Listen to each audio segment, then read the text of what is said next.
Bob and Cynthia Chapman saw and heard the amazing stories from participants on how did our community lessons change their lives? How did it improve their relationships? And so they wanted to give that same experience to the family members in different communities that we were in.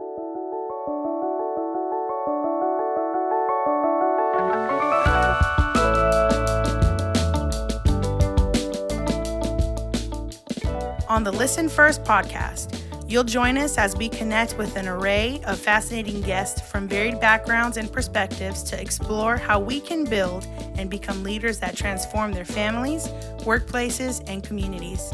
Tune in for insight on mastering skills like active listening, verbal and nonverbal communication, understanding behavioral tendencies, and appreciating individuality.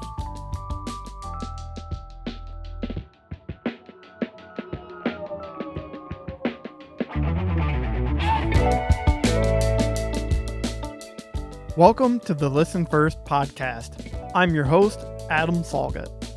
How do you build a caring community? Stay tuned to find out.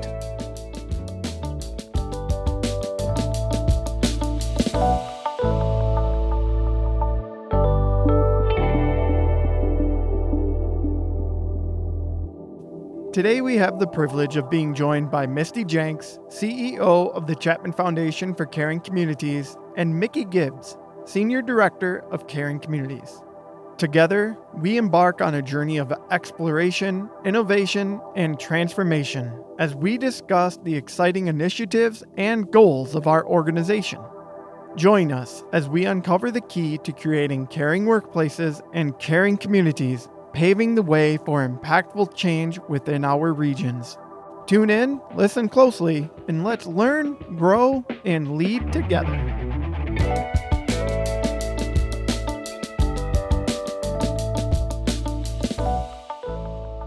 I'd like to welcome in today the Chapman Foundation for Caring Communities CEO, Misty Jenks, and our Director of Caring Communities, Mickey Gibbs. Mickey and Misty, thank you both for being on today's podcast. Thanks for having us. Thank you. I'm so happy that the two of you are here today because it's a great opportunity for us to talk to our alumni about the exciting initiatives taking place with our organization. Consider this a glimpse into the future about how we plan to continue to create leaders that transform their families, workplaces, and communities. So Misty and Mickey, today you're going to share with us the goal of the organization in creating caring workplaces and caring communities throughout the different regions in the United States that we have a foot in, right? We have a foothold in. But first, Misty, let's take a moment to touch base on the history and the evolution of the Chapman Foundation. How has the thought process on how to strengthen leaders and communities changed over time? Well, it's crazy to think that next year we're coming up on our 15 years of being of service to our communities. Way back in 2010 and 2011, we started the organization through this individual impact. It was meant to be a gift to our communities that we were in. Bob and Cynthia Chapman saw and heard the amazing stories from participants on how did our community lessons change their lives? How did it improve their relationships? And so they wanted to give that same experience to the family members in different communities that we were in. So we had that gift for a very long time, from up until about 2018. 2018, we started to take a more coordinated impact, and we started working with different partner organizations. So really starting to examine how could we work with different organizations and their team members so they would have this collective experience together and learn the skills and be able to improve their relationships. From there, what we started to see as an organization is, what if we aligned all of that impact from the individual organizations, the individual themselves that might just have been a community member but not connected to someone, and got them all moving in this same direction with this same skill set? And what could we do?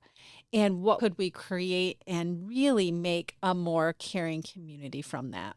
You know what that visually kind of reminds me of? If you take if you're doing a painting and you drop some paint straight down, it kind of just splatters out in all directions, right?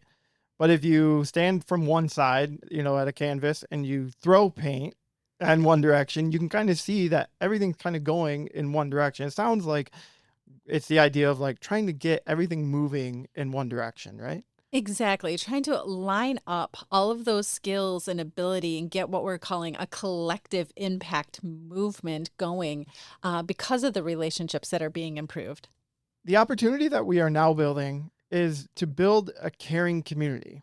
Let's get into the details and name some specific areas or organizations as you've mentioned. And I believe you actually refer to them as anchor organizations, right? So for us, who does that include? What kind of anchor organizations are we working with? Yeah. So when we are creating a caring community, what we're using is a collective impact framework for community change. So collective impact is a network of community members and organizations who advance learning together by aligning their actions to achieve population change. And so to do this, when we go into a community, we are looking for those anchor organizations. An anchor organization is kind of exactly what it sounds like, is they have been in the community for a while. They already work collaboratively across that community with many different types of organizations and individuals. So they have that reach and ability to bring organizations and individuals together. So, by working with them and delivering our programs through them and to them, it gives us the opportunity to really expand the reach inside of those communities. Give me a concept of like specific organizations that we are working with in the regions that we already have a foothold in. Yeah. So we are currently working with a Roaring Fork Valley in Colorado. And one of our anchor organizations there is the town of Snowmass Village. So they are delivering the programs to their team members, but then also open up seats in those training programs to different organizations, different nonprofits, small or large. So they also then collaborate with Pitkin County. And so they collaboratively, again, offer those seats to both of those counties and city employees and team members, but also to any community member at large that would want to attend the program. So that change over time, though, is what you're talking about, is how things are a little bit different than maybe 2018 or prior, right? Because I would say, if I remember right, like you said, 2018 was very much like it could have been any organization, anyone with a nonprofit or any community government organization, even school districts that were coming into our community classes. But now what you're explaining here is in working with Roaring Fork Valley, we're working with the town of Snowmass Village, their local government, then Pitkin County, part of their local government. And while we're working directly with them, we're also still allowing those community members in, but it is a directed force, right? Correct. Yeah. We're working on delivering the same program, the same skills, the same interventions. So we're all growing together Mm. in our leadership skills and abilities. Yeah, I love that idea of growing together, right? I mean, that's what's going to make a very big collective impact. We also talk about the opportunity to work with organizations that we consider collaborators. And I think you already touched on that a little bit, but tell me a little bit more about collaborators.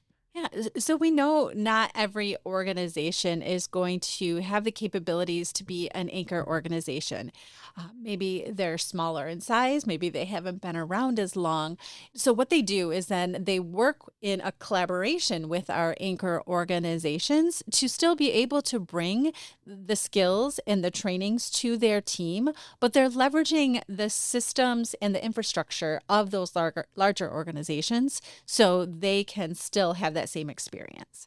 That's wonderful. Yeah, a great opportunity for them to obviously collaborate and work with the larger groups that do have infrastructure to help and make it a little easier for them. And then you already mentioned this too, they're still taking in potential individuals, whether they might just be those that are in the community who have an interest in leadership development or just have an interest in communication style that they are looking to improve themselves.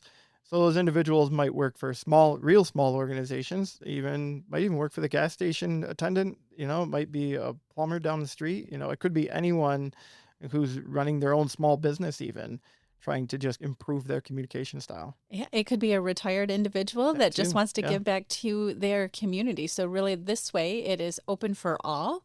And because we all know that the way that our classes are advertised or heard about the most is from a referral saying, Yeah. "Hey, you should take this." And so that door is always open for anyone that wants to attend a class. I will say it's one of the easiest parts of my job because the best part and the best marketing is word of mouth. And that's the best part sometimes of our alumni speak so highly of the impact that it's had on them that they bring so many people in just because they are sharing the impact it's had on them, either at the workplace or maybe even in their everyday home life, in the people that they care about at home. The idea of becoming a caring community is a designation that the Chapman Foundation is creating, but obviously, that's a big task, right? The idea of becoming a caring community, that's a lofty goal. How do we get there? Well, we know that this is a big goal, a big vision, but we also can see what is happening in today's society. We are seeing our communities divided. With this vision and with this framework, it is a way that we can bring something to our communities and make them better. This will not be a short term project. Collective impact movements take anywhere from 4 to 7 years. We realize that. But what is great about this is we have been working in some of our communities since 2010 and 2011. We have a lot of the groundwork already laid. So, what our programs do and what we have seen since that beginning is we strengthen relationships. And by being able to do that, that impacts our families, our workplaces, and our communities. So, when we can have all of us coming together, we can get there together.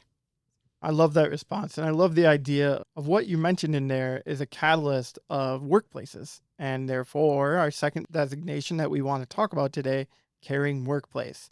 Touch a little bit on caring workplace and tell me about how that program is built and what's it being based on. Our caring workplace designation is built upon our 5 pillars of caring leadership. And with each of these pillars, we have taken evidence based practices to help organizations integrate these critical leadership behaviors in their everyday lives. So, the 5 pillars of caring leadership include: first is the culture of learning. What this does is it really sets the stage for an organization to bring in our 3 foundational courses of Our Community Listens, Our Community Serves, and Our Community Transforms. It also creates this environment where our team members are learning and growing together. And that is a beautiful thing that then also connects to the other pillars. The second pillar is recognition and celebration. So, really letting team members know that they matter, that their work matters, that we are seeing the amazing things that they're doing every single day. Our third pillar of caring leadership is intentional connection, specifically with those in your span of care. How do we go beyond just it being about work, but really getting to know those individuals and what matters to them? How can we connect their values to help propel the organizational forward? Fourth pillar of caring leadership is trust. So this is really important, right? So we have to be able to trust each other to create this environment for flourishing and create this environment for learning. And then our fifth pillar of caring leadership is meaningful work. Again, now that you know your individual team member, how can you connect them to the larger mission and vision for the organization so they can find value in the work that they do? Misty, thank you so much for giving some explanation as to what we're building this caring workplace structure on.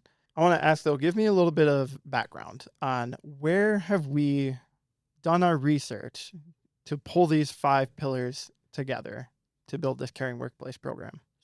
I have a background in industrial and organizational psychology, so I have been doing the research on these pillars, but also it is through our connection with Barry Whitmiller and Bob Chapman and understanding the work that they have done inside of that organization and how do we continue to learn from them.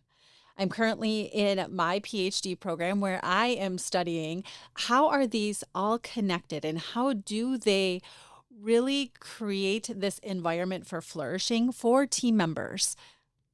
Let's bring Mickey into this conversation to discuss the details of the Caring Workplace program. So, Mickey, my first question is, how do we know what to do for an organization to help them determine how to improve or enhance certain elements of their current workplace culture? Yeah, thanks for asking that, Adam. Something to remember about the partners that we're working with is chances are by the time they get to the point that they're interested in the Caring Workplace program, they have either brought us in to do some of our coursework into their organization, perhaps a presentation, or they have put some of their folks through our community classes, which means they already understand how the classes can impact them as individuals and maybe even a little bit inside their organization. What that really means is we already have a trusting relationship with them. We've worked with them, they've had us as part of their work, at least to some degree. And so what we're doing is we're building on that trusting relationship we already have with them. It starts really with just a connection meeting with me to learn more about the Caring Workplace program or one of our webinars that we will launch a few times a year. And then we move them into an application process. And, when you talk about an application process, that can sound a little daunting, but that process is just a chance for us to get to know the organization a little bit better. Who from their organization has already experienced our content? What size is their organization? What does their day-to-day work look like? And frankly, what struggles do they face? We combine the application with some surveys to get a sense of the health of their organization and the things they want to work on. And then that gives us a chance to basically give them a prescription for care. Where do we start with the pillars? Where do we start with programming? And we work with them closely to figure out what would the journey look like. So it sounds like this is pretty customizable, right? Like we have a structure built, but it can be customized to what they might need. Yeah, every organization's a little bit different. We work with organizations that might be 50 people, and perhaps by the time they start a caring workplace journey, all of their employees have had listens. We also work with organizations that are quite large, and maybe only a few of their folks have experienced some of our foundational courses and content. It really doesn't matter where they start. It just gives us a sense of wherever that starting point is, what does that journey look like? And it is really a very slow journey because we fully understand that they're embracing this and embedding it as part of the work they already do on a daily basis. We by no means want it to overwhelm them. We just want it to enhance their work and make them better together. That is something that recently, when I was able to visit Capital Credit Union, one of our current Caring Workplace partners, that they talked about how we are a piece of their puzzle. They already had elements in place, but we came in and are supporting them. Can we touch on that a little bit, that puzzle piece aspect? Yeah, when we get to know an organization, we're getting a sense of what their work is and also what their values and beliefs are as an organization. We're not trying to change who they are, we're trying to change how they do it together. And that's really the essence of the Caring Workplace program is it's not uncommon for us to work with organizations that are very focused on their outward service. If they're a school district, that's families and students. If they're a fire department and they're first responders, that's their community. Whatever their outward service is very important to them and they want to do it so well. Often the struggle is that organizations are sometimes building that work on the backs of their own employees without realizing they're making that mistake. So we want to give them that element of how do they focus on each other. We work for students and families or community members or whatever your service is to your community or your constituents, but we really work for each other. And I think the other important piece of this is at the Chapman Foundation, everything we're teaching caring workplaces to do, we live it at the Chapman Foundation. We know it takes energy, we know it takes intentionality, and we know it's not easy. And I think that's what makes us really well equipped to walk that journey alongside of an organization and help them through it. Because we're very upfront in the beginning saying there's going to be times you fall and there's going to be times you succeed. We want to make you better at the things you're great at, and we want to help you with the things you're struggling at. Absolutely. When we're thinking about how long this could take an organization. I'm sure it kind of varies depending on the employees because, if you have a very large organization, obviously going to take a little longer to get everybody through and get the momentum going. If you've only got 20 employees at your team, it should, progress a little quicker just because of the sheer numbers. But so that being said, I'm sure the timetable can be different, but I'm kind of curious, what does a timetable look like to, earn that caring workplace designation?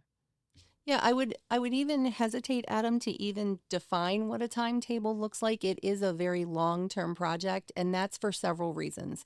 First, because it's often very personalized how fast we can get employees from an organization through the foundational courses and the continuous learning. We Right. have some organizations that need very specific cadences of the classes to make that work around their everyday work that they do together. And also, it can take quite a bit of time for them to embrace all five pillars because we certainly don't ask that they hit the ground running and embrace all five right away. And I think the more important part is to think about what's the timeline for change inside of an organization. And really that to me is the key to all of it. It's not enough to say a CEO or a director wants to change the culture of an organization. It really will depend on the actions of the employees. Sometimes it takes a little while to create those environments. Misty touched on pillars like trust. That doesn't get built overnight. Right. So it is a very long-term project, and again, we're embedding it with their everyday work. So we want them to do it at a pace that feels very doable for them, yet challenging enough that it creates change. Misty, I want you to jump in here and talk a little bit about continue around the idea of everyone is accountable and how that matters to make that change.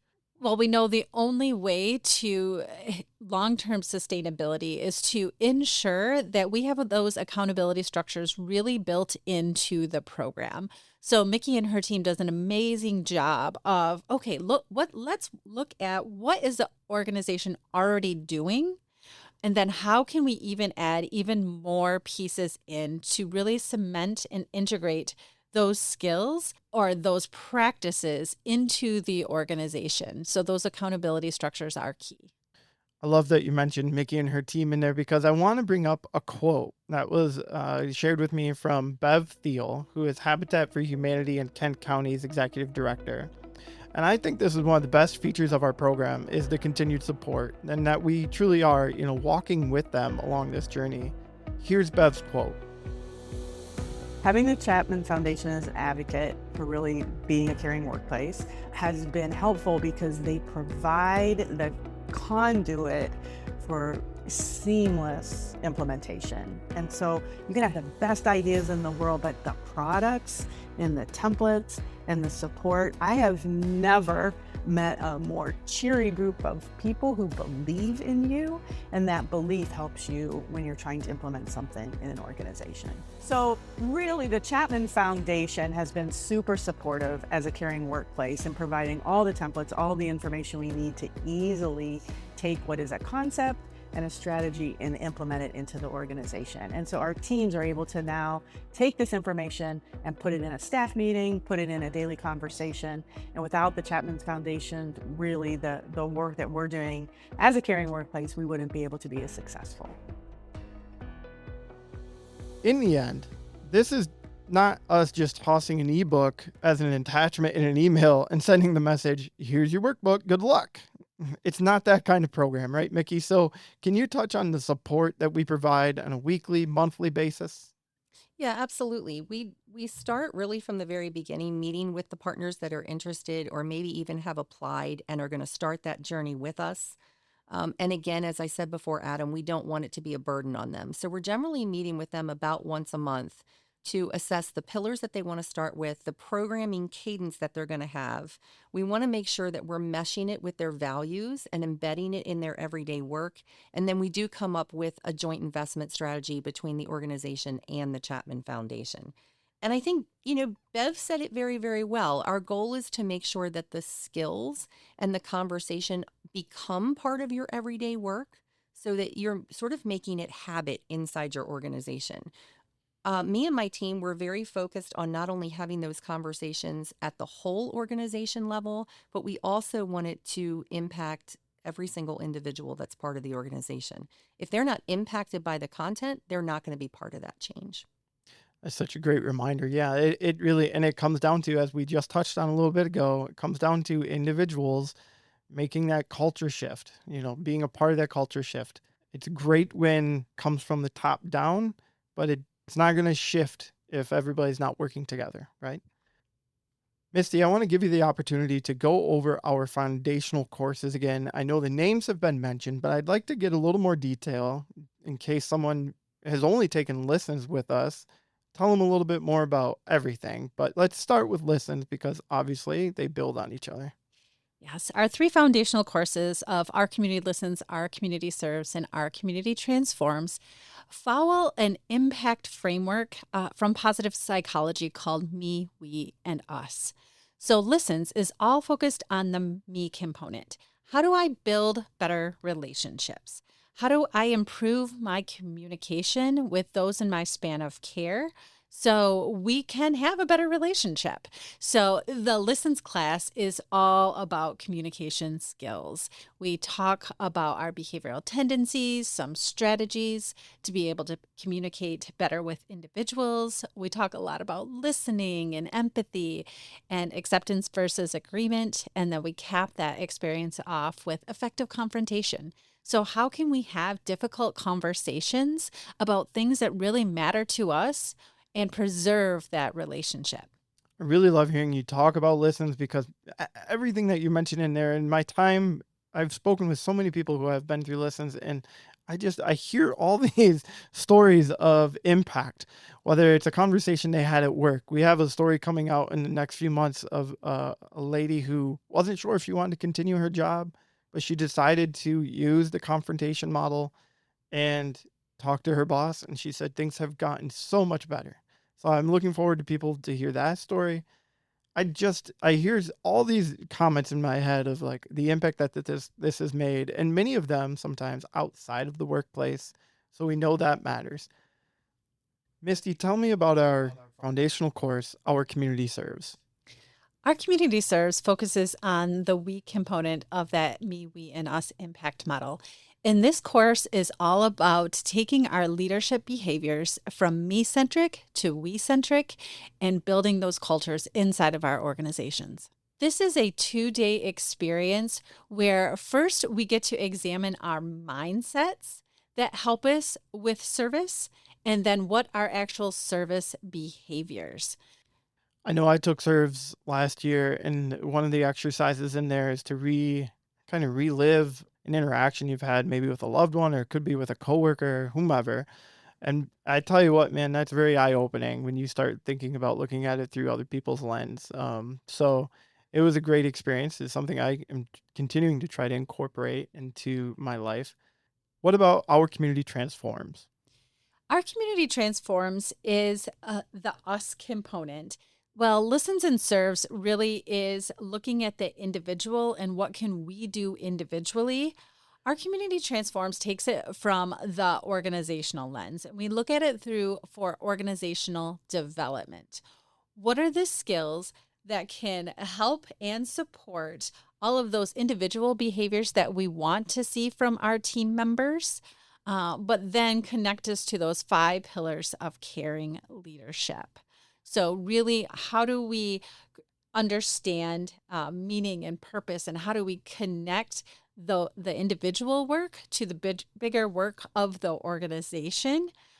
And then we talk about trust and psychological safety, a change management uh, structure that can help with the integration of skills. Sounds like there's a great opportunity here for people to work on themselves, work on their entire teams together, and then the opportunity to really think about what does that look like as us, right? So we're getting back to that concept of community. But before I kind of go there, Mickey, I want to touch back with you about working with these organizations in the caring workplace realm. These are 3 foundational courses, but we also have lots of continued learning support, right? Or other half day disc, for example, or other options from. Can you touch on some of those a little bit? Yeah, continuous learning is really, in my opinion, one of the critical parts. People often think about the foundational courses as the critical programming pieces, but if we don't have continuous learning, what will happen is people can go through the class, learn the skills. They walk away from the class very inspired, but it's sometimes it's a little bit hard at the end of a 3-day class or a 2-day class to know that you're going to go out and you're going to try those new skills and perfect them right out of the gate, because that's really unlikely. That's true for most of us when we learn something new.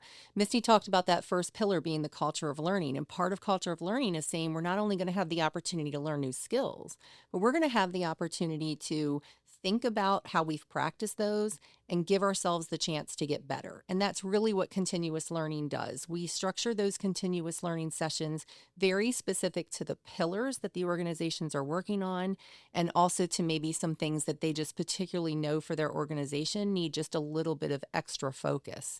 Those continuous learning sessions are chances for us to engage more together with participants and understand, what did practice look like for you? What did you do well, and where did you fall a little bit? And then how do we help you get better and understand the roadblocks that maybe got in the way, or ways that you used to communicate before that you're really trying to unlearn? I want to take the opportunity to let alumni know, even if your organization right now is not in our Caring Workplace program, continued learning sessions, as Mickey just pointed out, are very important. And there are many, many that you as an individual can get involved in. We have roundtables each month. There's on-demand sessions, email threads, so many opportunities. This podcast, if you're listening to it now, we often do skill refreshers. So those are opportunities. Our YouTube channel to, pick up some skill snippets. There's many, many opportunities to continue to get these skills back into your life. And I also want to mention, if these foundational courses, if some of these are new for you, hearing about serves or transforms, we have upcoming classes on those available as well. There's links in the description of this podcast.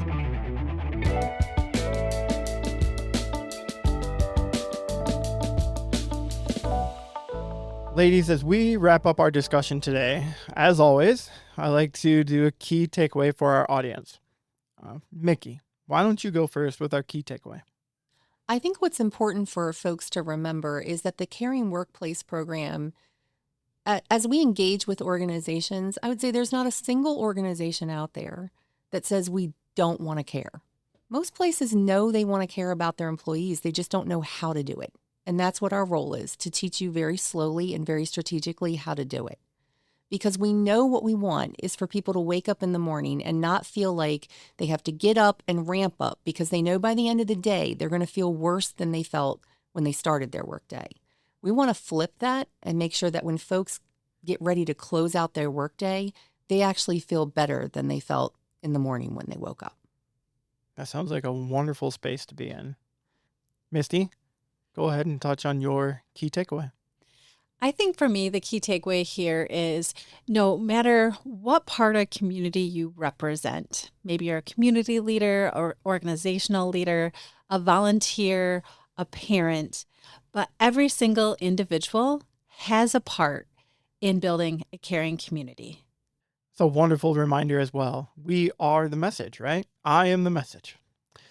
If anyone has been inspired today to learn more about the Caring Workplace program and about caring communities, please reach out to us. We have a link in our podcast description where you can fill out an interest form.